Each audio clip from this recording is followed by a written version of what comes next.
Like for example अगर हमारे पास velocity time graph मौजूद हो और वेलोसिटी टाइम ग्राफ में हमारी जो लाइन है वो कुछ इस तरह से बन रही हो और जिसे हम कहते हैं हॉरिजॉन्टल स्ट्रेट लाइन। सो इस हॉरिजॉन्टल स्ट्रेट लाइन का मीनिंग मतलब हमने क्या लिया था कि बॉडी जो है वो यूनिफॉर्म मोशन, यूनिफॉर्म नहीं सॉरी, बॉडी जो है वो कांस्टेंट वेलोसिटी से मूव करिए, बॉडी की वेलोसिटी कांस्टेंट है और कांस्टेंट वेलोसिटी का मतलब होता है उसकी जो एक्सेलरेशन है वो इक्वल टू ज़ीरो है। इसी तरह से दूसरे टाइप का ग्राफ जो पॉसिबल है वो कुछ इस तरह से होता है। वेलोसिटी टाइम के दरमियान अगर ग्राफ इस तरह की लाइन फॉर्म हो रही हो जिसको हम कहते हैं टिल्टेड स्ट्रेट लाइन, अगर टिल्टेड स्ट्रेट लाइन फॉर्म हो रही है वेलोसिटी टाइम ग्राफ के अंदर तो उसका मतलब ये होता है कि बॉडी की जो वेलोसिटी है वो यूनिफॉर्म है, velocity is uniform, or we can see that acceleration is constant। इसी तरह से अगर हमारे पास ग्राफ वेलोसिटी और टाइम के दरमियान कुछ इस तरह से फॉर्म हो रहा हो या फिर टाइम वेलोसिटी के दरमियान ग्राफ जो है वो इस तरह से फॉर्म हो रहा हो, तो इन दोनों तरह के जो ग्राफ का मतलब है it has non uniform velocity, non uniform velocity है और acceleration is not constant. Acceleration in दोनों केसेस के अंदर जो है वो कांस्टेंट नहीं होती। यहाँ हर टाइम पे, यहाँ तो जैसे हमने फर्स्ट ग्राफ में कहा कि एक्सेलरेशन कम्प्लीटली ज़ीरो है, जबकि दूसरे ग्राफ में हमने कहा कि एक्सेलरेशन कांस्टेंट है। लेट सपोज अगर हम इस पॉइंट के ऊपर एक्सेलरेशन निकालें, इस पॉइंट पे एक्सेलरेशन निकालें, इस पॉइंट पे किसी भी पॉइंट के ऊपर एक्सेलरेशन निकालेंगे, एक्सेलरेशन सेम आएगी, मीन्स को इसीलिए हमने कहा कि एक्सेलरेशन कांस्टेंट है। जबकि अगर हम इन दो ग्राफ के अंदर देखें तो इन दोनों ग्राफ के अंदर एक्सेलरेशन कांस्टेंट नहीं है। अगर इस पॉइंट के ऊपर हम एक्सेलरेशन निकालेंगे डिफरेंट आएगी, अगर इस टाइम के ऊपर एक्सेलरेशन निकालेंगे डिफरेंट आएगी। तो इस तरह हर टाइम इंटरवल पे, हर टाइम इंस्टेंट पे जो एक्सेलरेशन है वो डिफरेंट आएगी। तो यहाँ जितनी भी हम एक्सेलरेशन एक पर्टिकुलर टाइम पे निकालेंगे तो वो तमाम एक्सेलरेशन जो है वो इंस्टेंटेनियस एक्सेलरेशन कहलाएंगी। इसी तरह से इन दोनों ग्राफ में जो कॉमन मतलब है वो ये है कि दोनों के अंदर वेलोसिटी जो है वो नॉन यूनिफॉर्म है और एक्सेलरेशन कांस्टेंट नहीं है। सो जो दोनों में मेन डिफरेंस है दैट यहाँ पर बॉडी की जो एक्सेलरेशन है वो पॉजिटिव है, जबकि यहाँ बॉडी के अंदर जो एक्सेलरेशन है वो नेगेटिव होगी। यहाँ तक बात क्लियर है?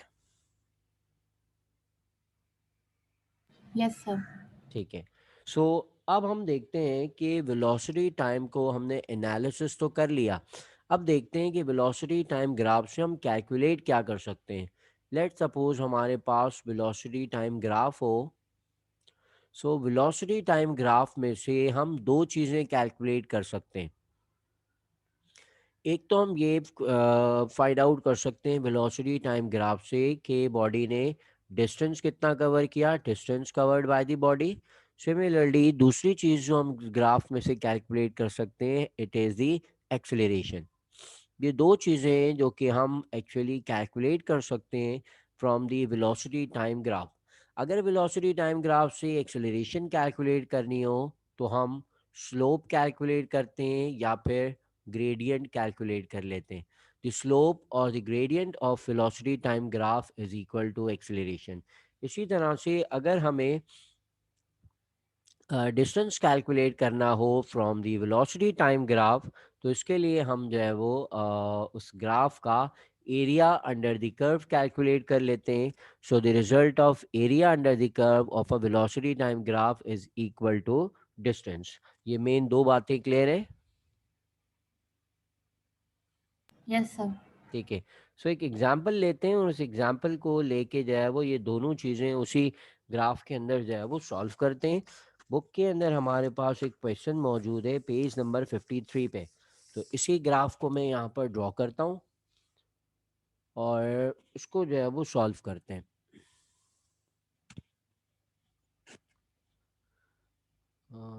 लेट्स सपोज ये हमारे पास एक्स एक्सिस आ गया,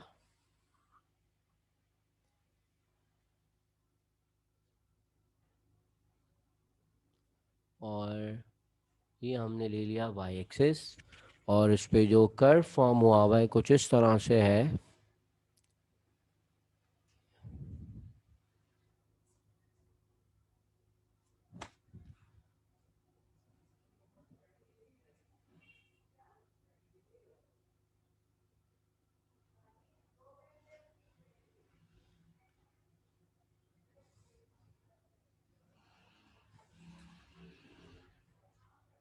ठीक है, और जो वैल्यूज़ यहाँ पे गिवन है उसको हम एज इट इज़ पुट कर देते हैं। Like for example this is 10 and this is 20, और यहाँ हमारे पास वेलोसिटी गिवन है इन मीटर पर सेकेंड, और इस पॉइंट के ऊपर हमारे पास यहाँ वैल्यू है 5, यहाँ पर है 0, और देन वी हैव यहाँ पर 15, और लास्ट में 20। तो ये हमारे पास आ गया time that is measured in second, और यहाँ पर है वेलोसिटी। जो पॉइंट्स मार्क किए हुए यहाँ पर वी हैव ए, बी, सी और डी। यहाँ तक जो ग्राफ मैंने ड्रॉ किया है क्लियर समझ आ रहा है? Yes sir. ओके। तो जैसे मैंने कहा कि इस वेलोसिटी टाइम ग्राफ में से हम दो चीज़ें कैलकुलेट कर सकते हैं, और उस ग्राफ के अंदर जो है वो तीन डिफरेंट तरह की जो कर्व फॉर्म हो रहे हैं उन तीनों कर्व को जो है वो एनालाइज भी कर सकते हैं।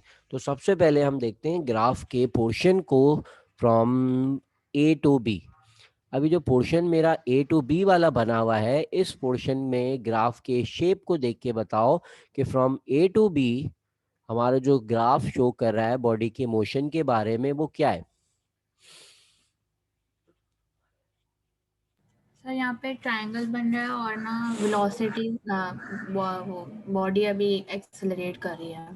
हाँ, ट्रायंगल बन रहा है हम ये तो नहीं कहेंगे, हम सिर्फ ये कहेंगे कि ये जो स्ट्रेट टिल्टेड लाइन फॉर्म हो रही है जिसका मतलब ये है कि बॉडी का जो मोशन है, body motion is uniform. Body का जो मोशन है वो यूनिफॉर्म है, एंड उसकी जो एक्सेलरेशन है वो है ज़ीरो। इसी तरह से from point B to point C, point B से पॉइंट सी तक का जो पोर्शन है ग्राफ के अंदर वो क्या रिप्रेजेंट कर रहा है?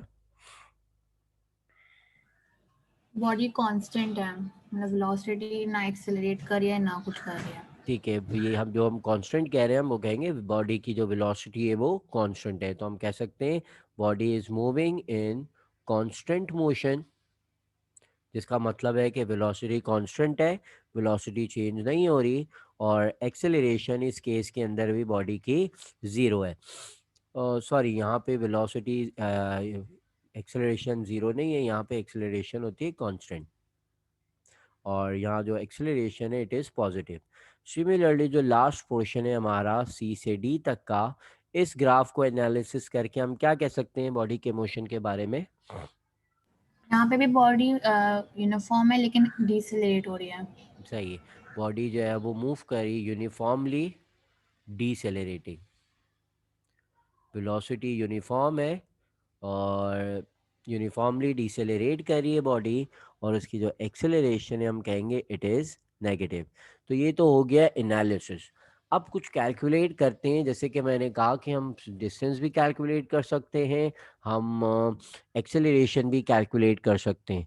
तो जैसे हमने कहा था कि रीजन ए और बी के अंदर जो एक्सेलरेशन है वो कांस्टेंट है, तो अगर हमसे कहा जाए कि एक्सेलरेशन कैलकुलेट करनी है from region A to B, acceleration of the body from A to B, इस ए टू बी के दरमियान एक्सेलरेशन फाइंड करनी है, तो हमें स्लोप कैलकुलेट करना होगा, और स्लोप इक्वल होता है delta Y upon delta X के, और delta Y upon delta X के लिए जो फॉर्मूला होता है वो इक्वल होता है X two minus X one, sorry Y two minus Y one over X two minus X one. Slope calculate करना आता है? Yes sir. ठीक है, तो अब मुझे बताओ कैसे करते हैं।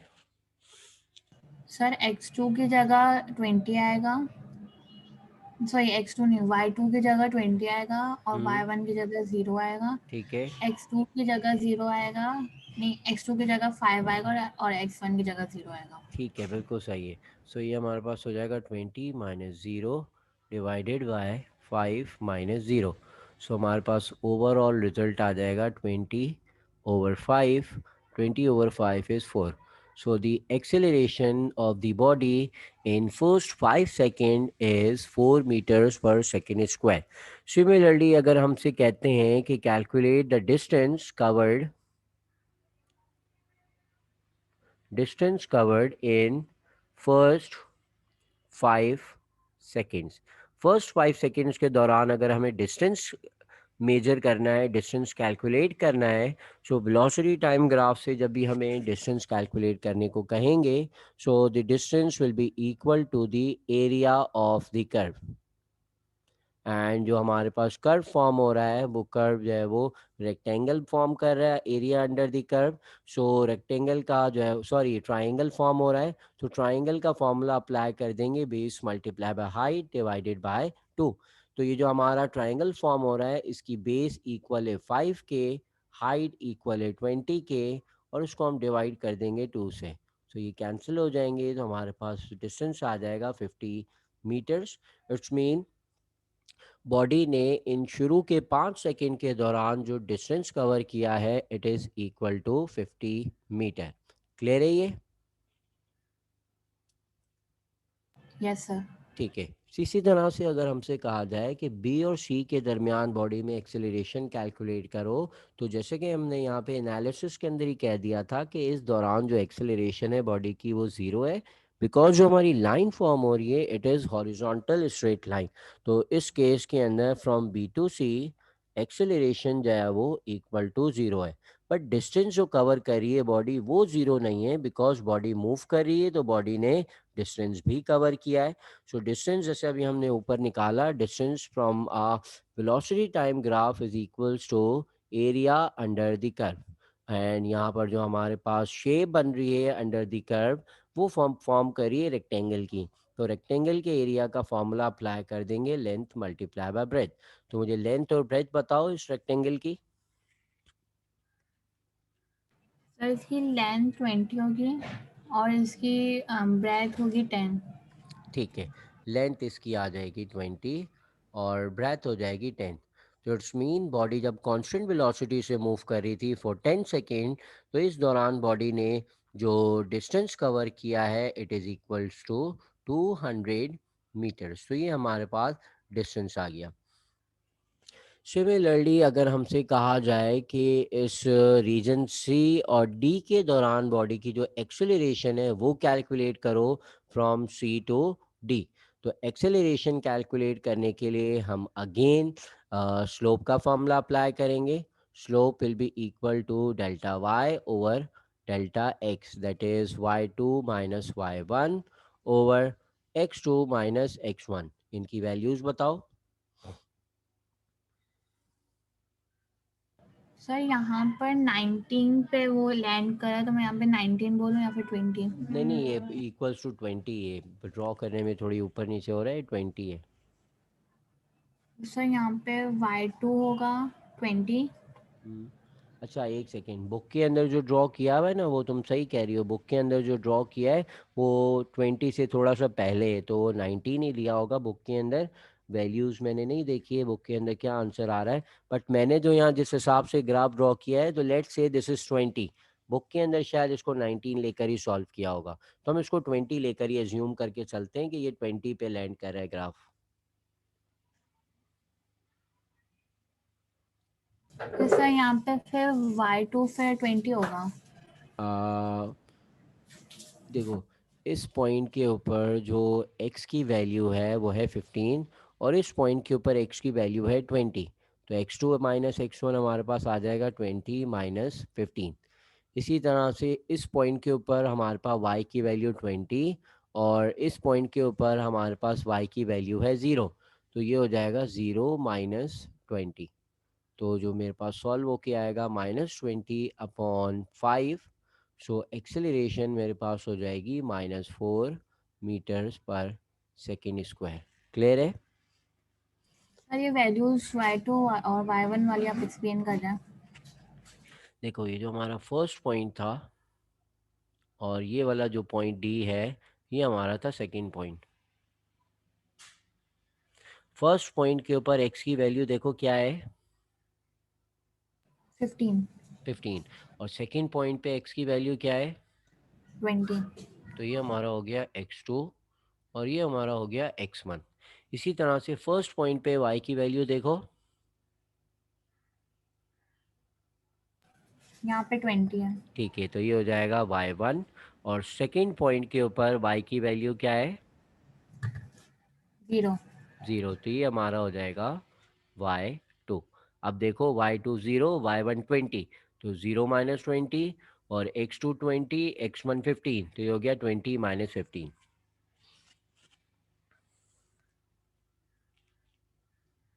Okay sir. ठीक है, और लास्ट चीज़ जो हम यहाँ पे कैलकुलेट कर सकते हैं वो भी देख लेते हैं। लास्ट चीज़ जो रह गई वो थी distance in last 5 seconds.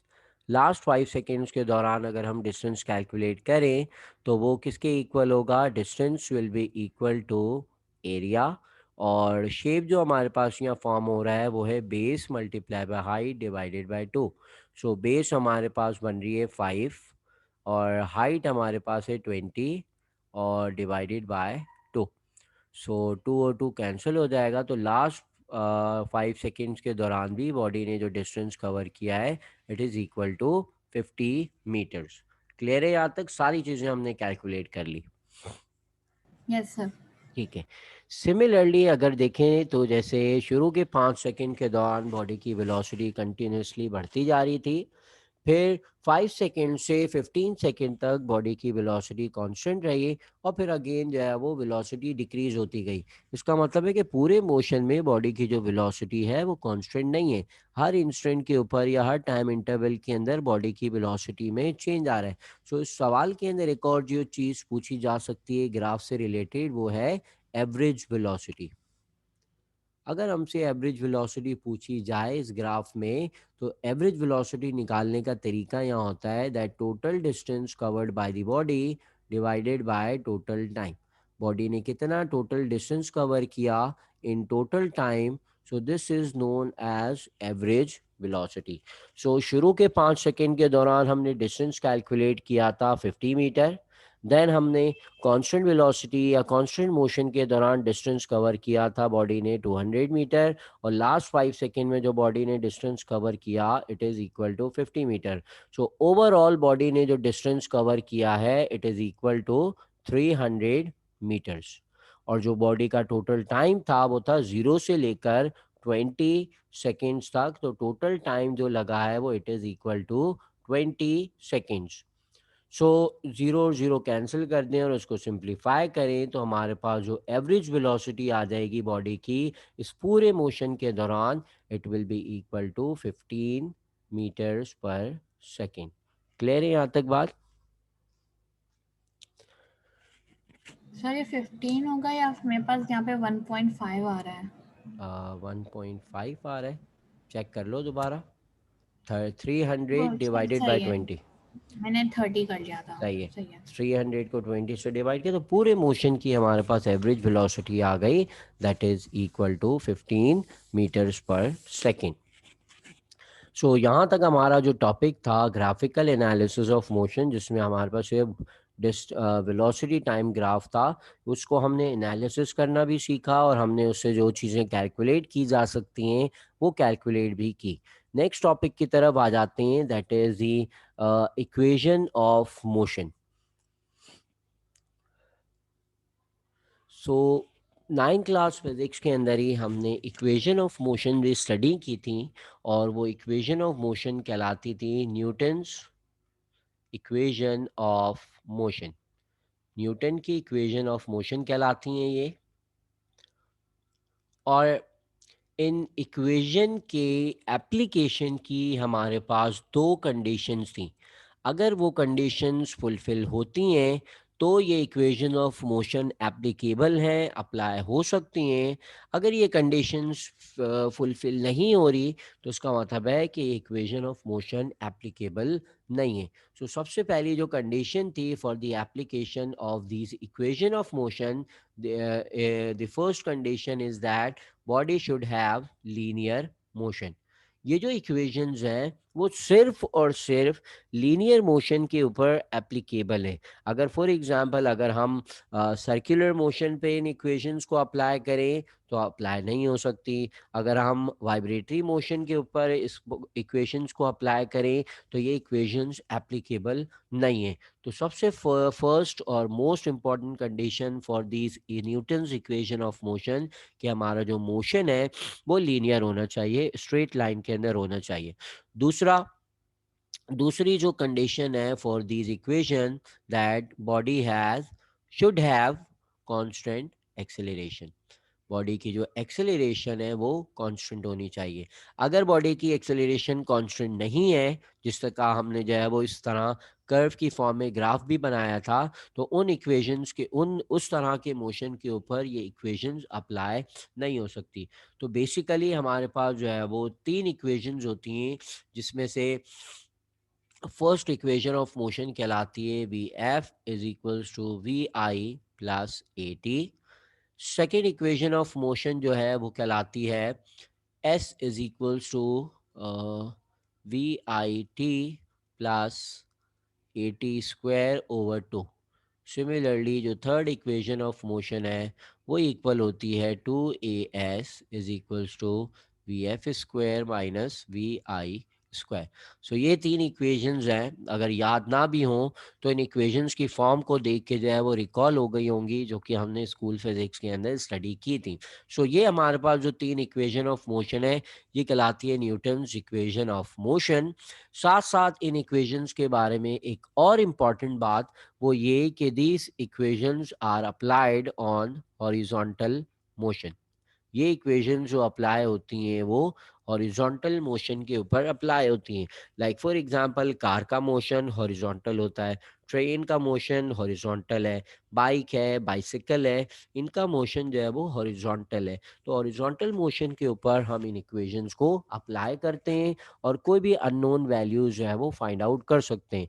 Mostly in equations को हम न्यूमेरिकल के अंदर ही सॉल्व करते हैं। सो इन तीनों इक्वेशंस को अगर गौर से देखो तो यहाँ हमारे पास टोटल ऑफ 5 वेरिएबल्स आ रहे हैं, जिसमें एक है डिस्टेंस, एक है इनिशियल वेलोसिटी, एक फाइनल वेलोसिटी, एक एक्सेलरेशन और एक टाइम।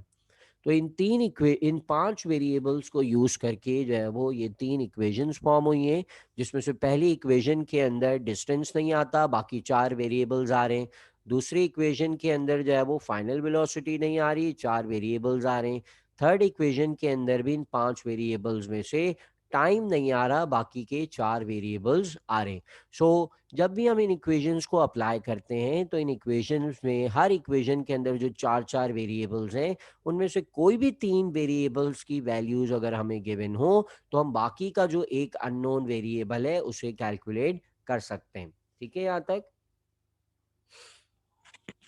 Yes sir. ओके। सो जैसे मैंने कहा कि ये इक्वेशंस एप्लीकेबल है for horizontal motion. So for example हमारे पास वर्टिकल मोशन हो। वर्टिकल मोशन मींस कि अगर कोई बॉडी ऊपर से नीचे की तरफ डाउनवर्ड डायरेक्शन में मूव करे, या किसी बॉडी को अगर हम अपवर्ड डायरेक्शन में थ्रो करते हैं तो ऊपर की तरफ जब बॉडी मूव होती है तो उस बॉडी का जो मोशन है वो कहलाता है फ्री फॉल मोशन। और इस फ्री फॉल मोशन को हम मोशन अंडर ग्रेविटी भी कहते हैं। सो जब मोशन वर्टिकल डायरेक्शन में हो रहा हो तो उस मोशन के ऊपर भी ये दोनों कंडीशंस अप्लाई होती हैं कि मोशन लीनियर होता है, मोशन की जो एक्सेलरेशन है वो कांस्टेंट होती है। इट्स मीन जब बॉडी वर्टिकल डायरेक्शन में मूव कर रही हो, either it is free fall motion या फिर उसे हम मोशन अंडर ग्रेविटी कहें, तो उसके ऊपर भी जो है वो ये इक्वेशंस ऑफ मोशन एप्लीकेबल है विद सम चेंजेस। कि जब हम बॉडी हॉरिजॉन्टल डायरेक्शन में डिस्टेंस कवर करती है तो उसे हम डिस्टेंस कहते हैं, और अगर बॉडी वर्टिकल डायरेक्शन में डिस्टेंस कवर करे तो उसे हम हाइट कहते हैं। तो डिस्प्लेसमेंट और distance will be replaced by height, और साथ साथ जो एक्सेलरेशन है वो वर्टिकल मोशन में या फ्री फॉल मोशन में हमेशा कांस्टेंट होती है, दैट इज इक्वल टू जी, जिसकी value 9.8 metres per second square होती है। सो यही तीन इक्वेशन ऑफ मोशन हमारे पास ट्रांसफॉर्म होकर कुछ इस तरह से फॉर्म हो जाती है, that V F is equals to V I plus G T, and H is equals to V I T plus G T square over two. और साथ साथ जो हमारी थर्ड इक्वेशन है ऑफ मोशन है वो इक्वल हो जाती है 2gh is equals to V F square minus V I square. तो ये हमारे पास तीन इक्वेशन ऑफ मोशन है जो कि हॉरिजॉन्टल मोशन पे एप्लीकेबल है, और ये हमारे पास इक्वेशन ऑफ मोशन है जो कि एप्लीकेबल है on free fall motion. Clear है यहाँ तक? Yes sir. Okay. So next जो टॉपिक है हमारे पास, इसकी हम न्यूमेरिकल्स देखेंगे बाद में, अभी यहाँ पे राइट नाउ कोई सॉल्व न्यूमेरिकल हमारे पास नहीं आया है। आगे जाके देखते हैं कि अगर कोई न्यूमेरिकल आया इन इक्वेशन से रिलेटेड तो हम उसकी प्रैक्टिस करेंगे। सो नेक्स्ट हमारे पास है Newton's laws of motion.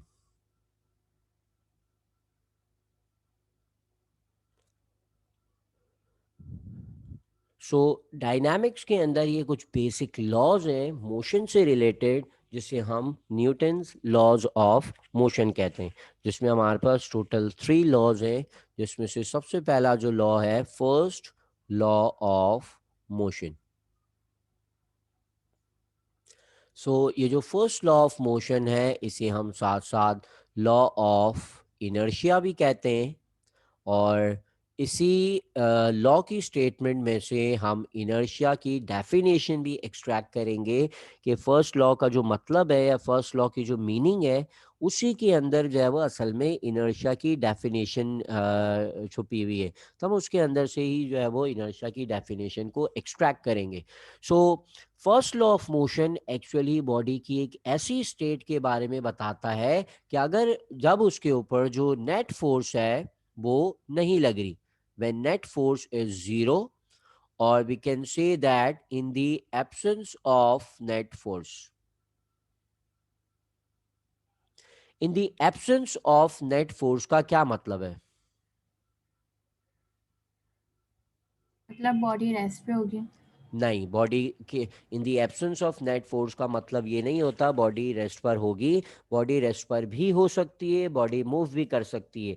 Like for example अगर कोई पैराशूटिस्ट है वो जंप करता है, तो जंप करने के एक सर्टेन टाइम के बाद उसकी जो वेलोसिटी है वो कांस्टेंट हो जाती है। जैसे कि मैंने प्रीवियस चैप्टर के अंदर इक्विलिब्रियम में भी बताया था कि when no net force act on a body, body कहलाती है इक्विलिब्रियम स्टेट में। सो नेट फोर्स जीरो हो तो बॉडी रेस्ट में भी हो सकती है, नेट फोर्स जीरो हो तो बॉडी मोशन में भी हो सकती है।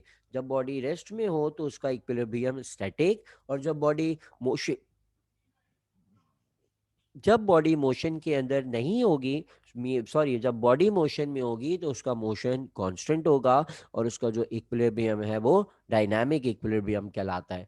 So first law of motion हमें जो है वो इसी स्टेट के बारे में बता रहा है कि बॉडी की ऐसी कंडीशन, बॉडी की ऐसी स्टेट जब उसके ऊपर कोई नेट फोर्स नहीं लग रही।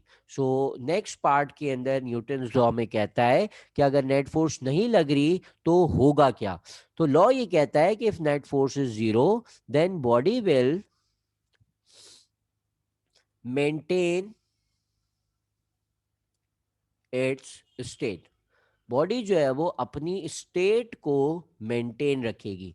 स्टेट को मेंटेन रखने से मुराद क्या है कि अगर बॉडी जो है वो स्टेट ऑफ रेस्ट में थी तो body will maintain its state of rest. अगर बॉडी स्टेट ऑफ मोशन में थी तो body will maintain its state of motion. और सिंपल ओन आसान वर्डिंग में इसका मतलब ये कि न्यूटन लॉ हमें कह रहा है फर्स्ट लॉ ऑफ मोशन में कि कोई बॉडी अगर रेस्ट में है तो वो रेस्ट में ही रहेगी, बॉडी रुकी हुई है तो रुकी भी रहेगी। और अगर कोई बॉडी मोशन में है, कोई बॉडी मूव कर रही है, तो वो मूव करती रहेगी जब तक मीन्स के अगर उसके ऊपर नेट फोर्स नहीं लग रही, या जब तक उस बॉडी के ऊपर नेट फोर्स ना लगी तो बॉडी हमेशा मूव करती रहेगी। और अगर कोई बॉडी रुकी हुई है तो वो रुकी हुई रहेगी। ये हमारे पास एक सिंपल सी स्टेटमेंट है जिसे हम फर्स्ट लॉ ऑफ मोशन या लॉ ऑफ इनर्शिया कहते हैं। स्टेटमेंट क्लियर है? Yes sir. ठीक है। सो जैसे कि हमने कहा कि न्यूटन लॉ हमें बॉडी की ऐसी स्टेट की बात करता है जब उसके ऊपर कोई नेट फोर्स नहीं लग रही। तो जैसे हमने इस next part of the law के अंदर डिफाइन किया कि body will maintain its state of rest और स्टेट ऑफ मोशन। बॉडी कोशिश ये करती है कि वो अपनी स्टेट को मेंटेन रखे, अपनी स्टेट को चेंज ना होने दे। तो ये जो प्रॉपर्टी है बॉडी की, the property of a body to maintain its state।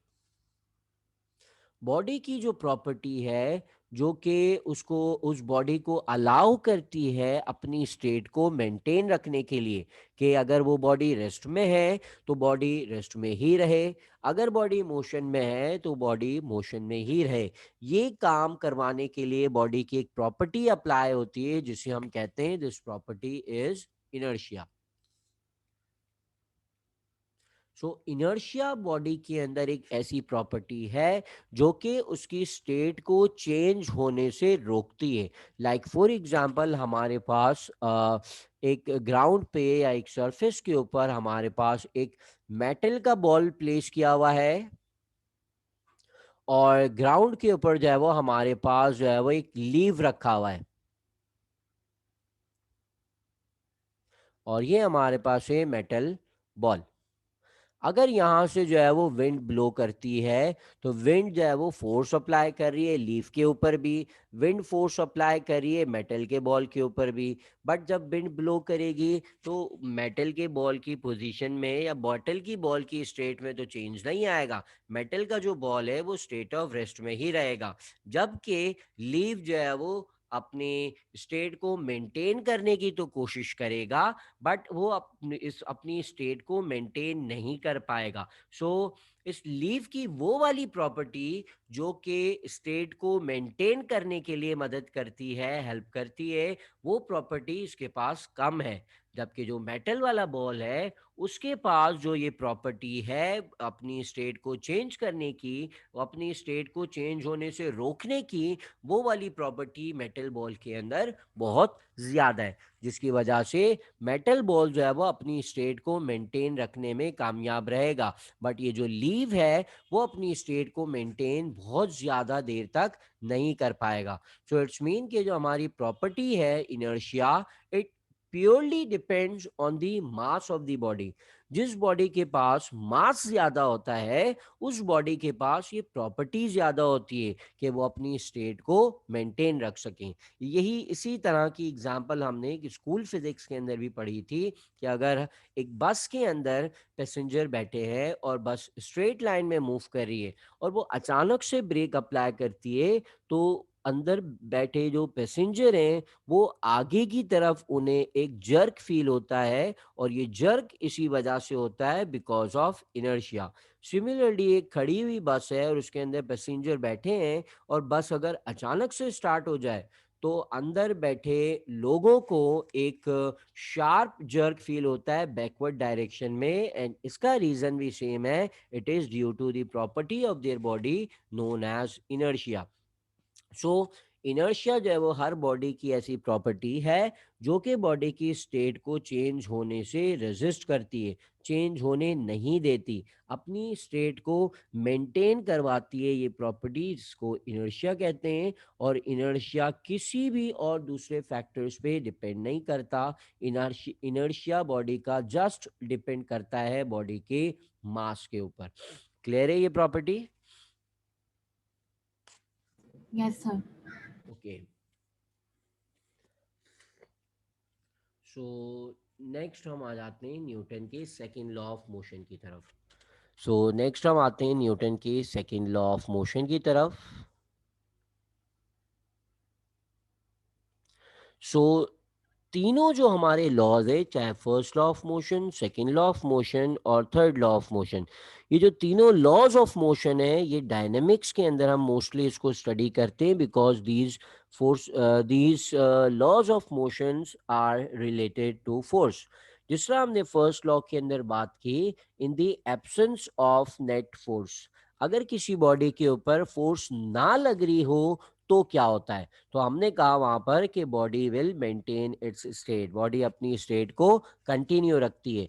इसी तरह से सेकंड लॉ ऑफ मोशन हमें डिस्क्राइब करता है about the situation of the body when net force act on the body. So in the presence of net force,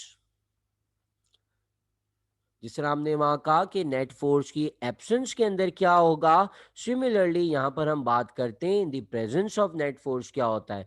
so second law of motion हमें कहता है कि in the presence of net force our body will accelerate.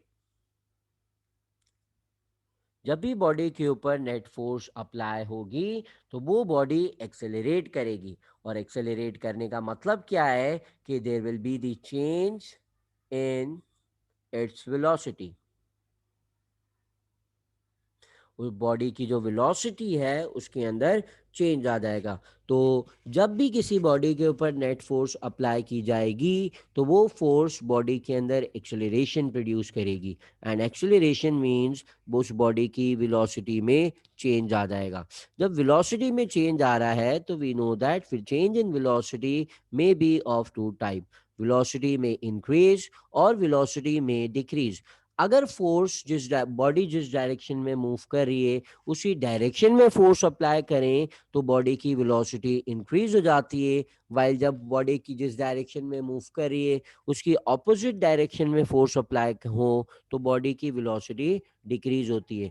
जिस तरह से friction force काम करती है, फ्रिक्शन फोर्स हमेशा बॉडी की ऑपोजिट डायरेक्शन में अप्लाई होती है। इट्स मीन फ्रिक्शन फोर्स की वजह से जो एक्सेलरेशन होगी उसे हम डिसेलरेशन कहते हैं या नेगेटिव एक्सेलरेशन कहेंगे। और वो फोर्स जो कि मोशन के ऑपोजिट डायरेक्शन में अप्लाई हो, वो फोर्स हमेशा मोशन को रिड्यूस करती है या बॉडी को रेस्ट में लाने की कोशिश करती है।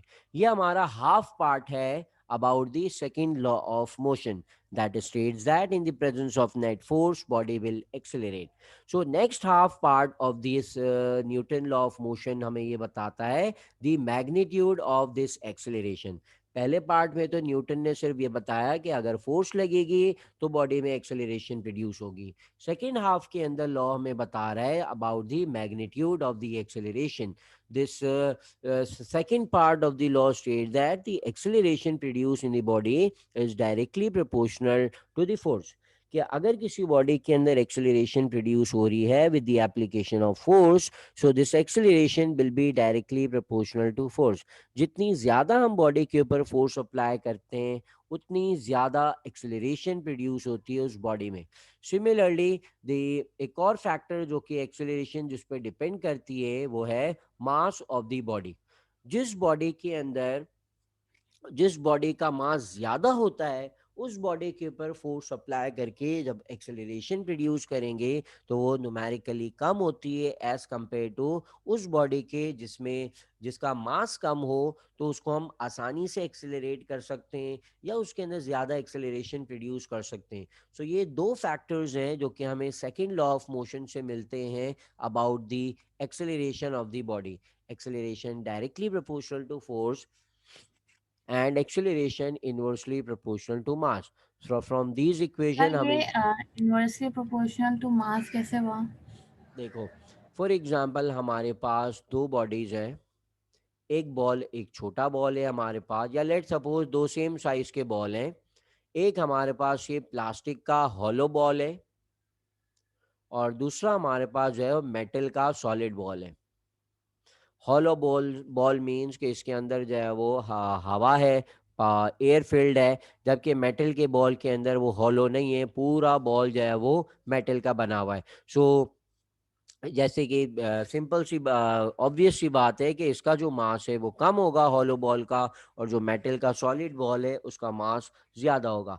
अगर फॉर एग्जांपल मैं इस बॉल के ऊपर भी 10 न्यूटन की फोर्स अप्लाई करूं, इस बॉल के ऊपर भी 10 न्यूटन की फोर्स अप्लाई करूं, तो फोर्स अप्लाई करने से सेकंड लॉ हमें कहता है कि एक्सेलरेशन प्रोड्यूस होगी, वेलोसिटी में चेंज आएगा। तो जब दोनों के ऊपर मैंने 10 न्यूटन की फोर्स अप्लाई की है, तो it is sure that hollow ball की वेलोसिटी में भी चेंज आएगा, मेटल बॉल की वेलोसिटी में भी चेंज आएगा, और जो हॉलो बॉल है उसके अंदर जो एक्सेलरेशन प्रोड्यूस होगी वो ज्यादा होगी as compare to this metal ball, जो जिसके ऊपर 10 की न्यूटन की हम फोर्स अप्लाई कर रहे हैं, तो उसके अंदर जो एक्सेलरेशन प्रोड्यूस होगी वो कम होगी। सो इन दोनों बॉल्स के अंदर जो फर्क है वो सिंपल सा फर्क ये है कि इस बॉल का जो मास है वो कम है, इट हैज लेस मास, और जो मेटल का बॉल है उसका जो मास है वो ज्यादा है, इट हैज मोर मास। सो यहाँ इस एक सिंपल सी एग्जांपल से हमने देखा कि जिस बॉडी का मास ज्यादा हो उसमें एक्सेलरेशन कम हो प्रोड्यूस होगी एज कंपेयर टू वो बॉडी जिसका मास कम है, तो उसमें ज्यादा एक्सेलरेशन प्रोड्यूस होगी। क्लियर है ये? Yes sir. ओके। अब दोनों रिलेशंस को अगर हम कंबाइन कर दें, proportional to F and A inversely proportional to M, so हमारे पास रिलेशन फॉर्म हो जाता है A proportional to F over M. So proportionality remove करते हैं तो हमारे पास इक्वालिटी आ जाती है और एक कांस्टेंट आ जाता है, that is F over M. और इस इक्वेशन के अंदर हमारे पास जो कांस्टेंट है वो इक्वल होता है 1 के। सो हमारे पास रिलेशन फॉर्म हो गया A is equals to F over M, और मास को वहाँ ले जाके जब हम मल्टीप्लाई कर देते हैं तो you second law of motion से हमारे पास फोर्स का फॉर्मूला भी फॉर्म हो जाता है, that is F is equal to M A. Clear है यहाँ तक? Yes sir. Okay. So next अब आ जाते हैं हम थर्ड लॉ ऑफ मोशन की तरफ। और जिस तरह से प्रीवियस दो लॉज हमने स्टडी किए, दोनों लॉज जो है वो फोर्स से रिलेटेड थे, when no net force act on the body, और दूसरा लॉ था हमारे पास when net force acts on the body. Similarly ये जो थर्ड लॉ ऑफ मोशन है ये भी एक्चुअली फोर्स से ही रिलेटेड है। तो न्यूटन ने इसकी जो स्टेटमेंट दी थी थर्ड लॉ ऑफ मोशन की, वो ये कहा था that every action has equal and opposite reaction. Her E force का एक रिएक्शन फोर्स होती है जो कि हमेशा सेम होती है मैग्नीट्यूड में, बट उसकी जो डायरेक्शन है वो बिल्कुल इक्वल होती है। लाइक फॉर एग्जांपल हमारे पास ये एक फ्लोर है, और फ्लोर के ऊपर यहाँ हमारे पास आ गई एक वॉल। अगर हम एक बॉल को इस वॉल के ऊपर थ्रो करते हैं, तो जब ये बॉल मूव होके वॉल के बिल्कुल करीब आएगा, जिस इंस्टेंट पे इस वॉल के ऊपर टकराएगा, तो टकराने के फौरन बाद जो है वो बॉल वापस बाउंस बैक होकर आ जाता है। क्यों आ जाता है बाउंस बैक होके? बिकॉज जब ये बॉल स्ट्राइक कर रहा है वॉल के ऊपर, तो इट्स मीन ये फोर्स अप्लाई करता है इस बॉल पर। So this is our ball, and ये हमारी हो गई वॉल। सो यहाँ बॉल ने क्या किया, जैसे ही स्ट्राइक किया वॉल को, तो बॉल ने एक फोर्स अप्लाई की वॉल के ऊपर। उसके रिजल्ट में क्या हुआ? उसके रिजल्ट में ये हुआ कि वॉल ने भी इस बॉल के ऊपर एक फोर्स अप्लाई की जो कि बिल्कुल बराबर थी जो कि बॉल ने वॉल के ऊपर अप्लाई की थी। सो वॉल जो इस बॉल के ऊपर फोर्स अप्लाई करेगी, that is force of wall on this ball.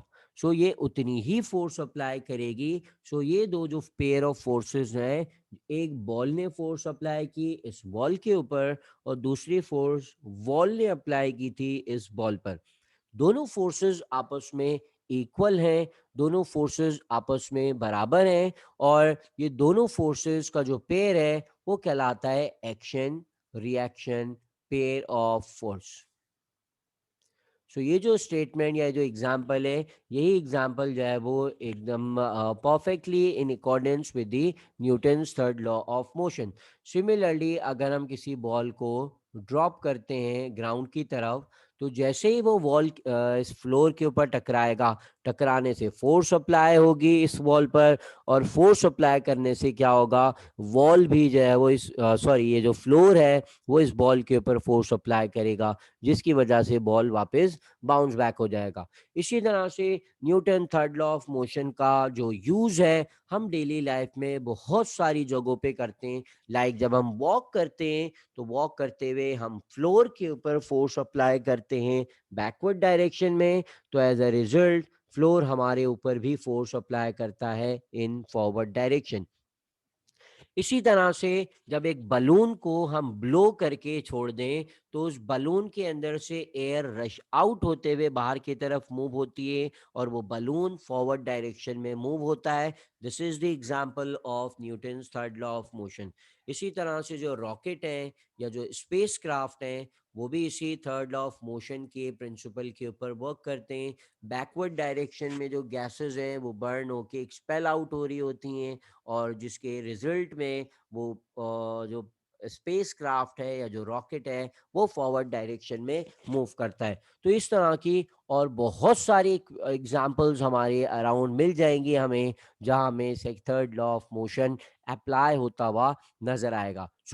ये जो थर्ड लॉ ऑफ मोशन के अंदर जो बात हो रही है action reaction pair of force की, इसके बारे में एक बात याद रखना कि एक्शन रिएक्शन फोर्स या जो Newton third law of motion जिस बॉडीज के ऊपर अप्लाई होता है, उससे रिलेटेड एक इम्पॉर्टेंट बात है कि हर एक जो दो इक्वल और opposite forces Newton third law वाली एक्शन रिएक्शन फोर्स नहीं होती।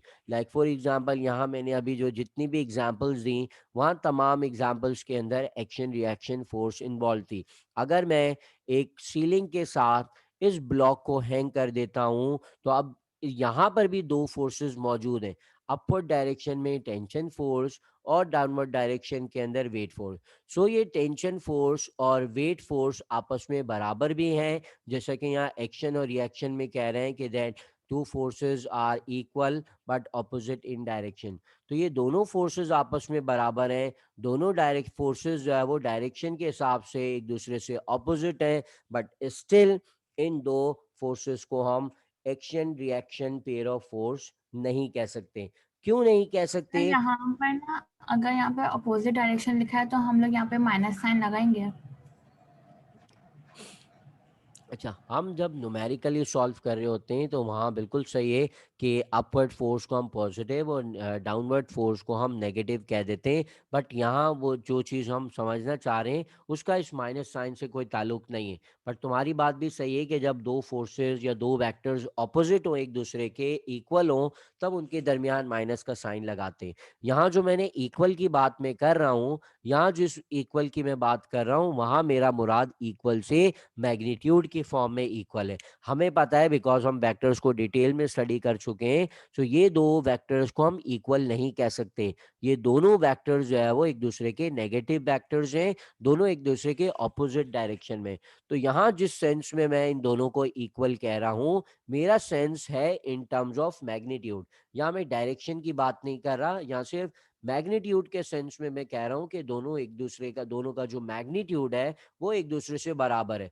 सिमिलरली दोनों की जो डायरेक्शन है वो भी ऑपोजिट है। तो जो न्यूटन थर्ड लॉ असल में हमें जो कह रहा है, उस बात को मैं इस एग्जाम्पल के ऊपर अप्लाई करना चाह रहा था कि every action has equal and opposite reaction.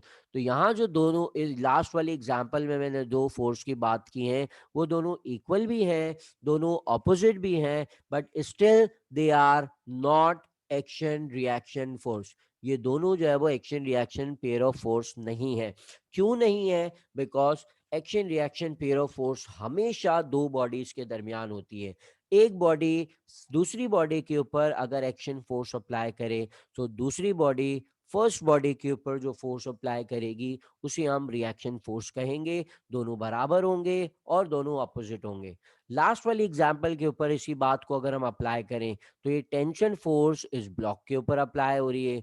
Similarly जो वेट फोर्स है ये भी सेम ब्लॉक के ऊपर अप्लाई हो रही है। तो ये सेम बॉडी के ऊपर दो अपोजिट फोर्स लग रही हैं। सो ऐसी pair of forces action reaction pair of force नहीं कहलाती। लाइक फॉर एग्जांपल एक ब्लॉक यहाँ रखा हुआ है, एक तरफ से मैं इसके ऊपर फोर्स लगाऊं 10 न्यूटन, दूसरी तरफ से भी मैं इसके ऊपर फोर्स लगाऊं 10 न्यूटन, तो इन दो फोर्स को भी हम action reaction pair of force नहीं कह सकते। दे दोनों force accordings to the Newton third law of motion नहीं है, बिकॉज एक 10 न्यूटन दोनों 10 न्यूटन जो है वो एक दूसरे के बराबर भी हैं, ऑपोजिट भी हैं, but the main problem is दोनों फोर्स एक ही बॉडी के ऊपर अप्लाई हो रही हैं। जबकि action reaction pair of force में दो बॉडीज होती हैं, फर्स्ट बॉडी सेकंड बॉडी पे और सेकंड बॉडी फर्स्ट बॉडी के ऊपर फोर्स लगाती है। लाइक ग्राउंड के ऊपर अगर एक ब्लॉक रखा हुआ है, इसका वेट एक्ट करता है डाउनवर्ड डायरेक्शन में, तो ये बॉडी वेट फोर्स अप्लाई करती है फ्लोर के ऊपर। एज अ रिजल्ट ये फ्लोर इस बॉडी के ऊपर फोर्स अप्लाई करता है, दैट इज रिएक्शन फोर्स। तो ये एक एग्जांपल हो सकती है न्यूटन थर्ड लॉ की। बिकॉज यहाँ हमारे पास दो बॉडीज मौजूद हैं, एक बॉडी ये हमारा ब्लॉक, दूसरी बॉडी हमारी फ्लोर। तो ब्लॉक का वेट अप्लाई हो रहा है फ्लोर के ऊपर, तो फ्लोर भी एज अ रिजल्ट इस ब्लॉक के ऊपर फोर्स अप्लाई कर रहा है। तो इन पेयर ऑफ फोर्स को हम action reaction pair of force कह सकते हैं। क्लियर है ये? Yes sir. ठीक है। सो इस action reaction pair of force के बारे में याद रखना कि हमेशा दो बॉडीज इन्वॉल्व होंगी। Two bodies should be there in action reaction pair of force। Otherwise फिर वो जस्ट अनलाइक पैरेलल फोर्सेस कहलाएंगी, वो एक्शन रिएक्शन या न्यूटन थर्ड लॉ के अकॉर्डिंग नहीं होगी। सो नेक्स्ट जो हमारे पास एक टर्म है जिसको हम ऑलरेडी पहले भी स्टडी कर चुके हैं, that is known as momentum. जब भी हमारे पास बात होती है मोशन को स्टडी करने की, तो अब की डेली लाइफ के अंदर बहुत सारी बॉडीज हैं जिसको हम काउंट कर सकते हैं in the state of motion. So like for example अगर एक कार मूव कर रही है वो भी स्टेट ऑफ मोशन में है, एक बुलेट मूव कर रही है तो वो बुलेट भी स्टेट ऑफ मोशन में। बट इन दोनों बॉडीज का जो इफेक्ट है, अगर एक कार किसी बॉडी को जाके हिट करे, एक बुलेट किसी बॉडी को जाके हिट करे, तो दोनों के हिट करने से जो इफेक्ट होगा उस पर्सन के ऊपर वो सेम नहीं होगा। हालांकि दोनों बॉडीज जो है वो मोशन के अंदर ही मौजूद है। तो जब भी कोई बॉडी मोशन में हो तो हम तमाम मूविंग बॉडी को एक दूसरे से अलग करने के लिए, एक दूसरे से डिफरेंशिएट करने के लिए क्वांटिटी को डिस्क्राइब करते हैं, that is known as momentum. So momentum का इन शॉर्ट मतलब होता है द क्वांटिटी ऑफ मोशन। किसी भी बॉडी के अंदर जो amount of motion, quantity of motion मौजूद होता है उसे हम मोमेंटम कहते हैं। इसका मतलब ये हुआ कि अगर कोई बॉडी रेस्ट पोजीशन में है तो रेस्ट पोजीशन का तो मतलब ही यही होता है it has no motion.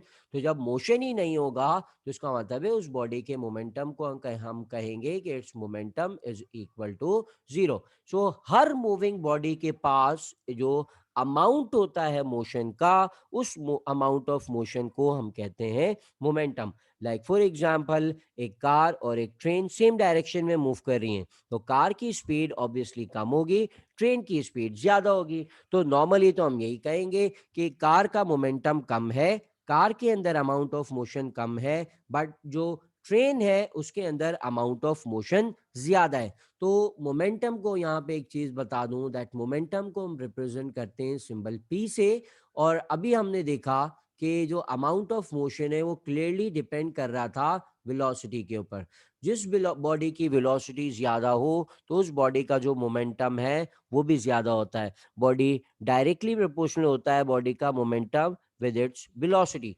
Similarly जो मोमेंटम है बॉडी का वो सिर्फ और सिर्फ बॉडी की वेलोसिटी के ऊपर डिपेंड नहीं करता। बॉडी का मोमेंटम बॉडी की वेलोसिटी के साथ साथ बॉडी के एक और चीज के ऊपर भी डिपेंड करता है। एक सेकेंड हम होल्ड करते हैं, अजान के बाद बात करते हैं। ओके, सो जैसे मैंने अभी बताया कि बॉडी का जो मोमेंटम है वो डिपेंड करता है वेलोसिटी पे।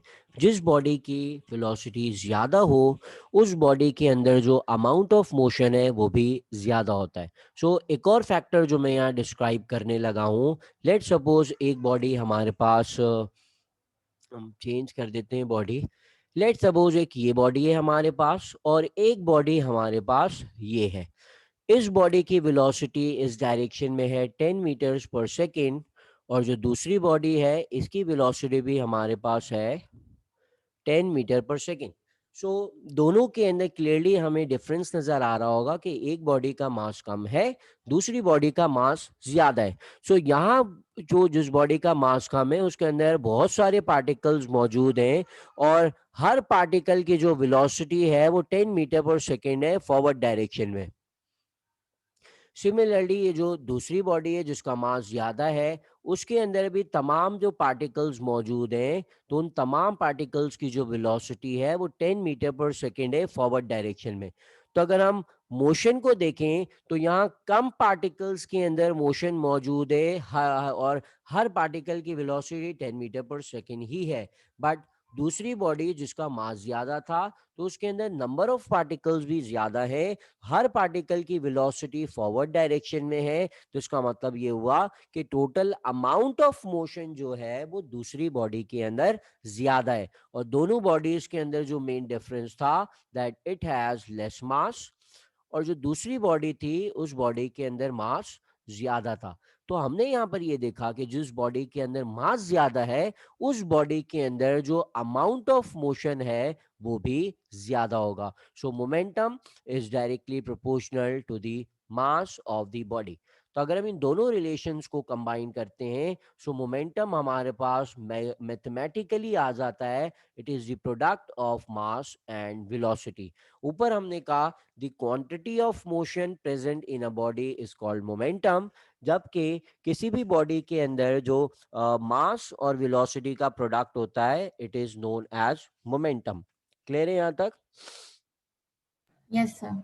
ओके, सो ये वही तमाम सेम स्कूल फिजिक्स वाली बातें थी जिसके अंदर हमने यूनिट भी स्टडी किया था that it is ah momentum is are vector quantity, और उसका जो एसआई यूनिट फॉर्म होता है it is equal to kilogram metre per second.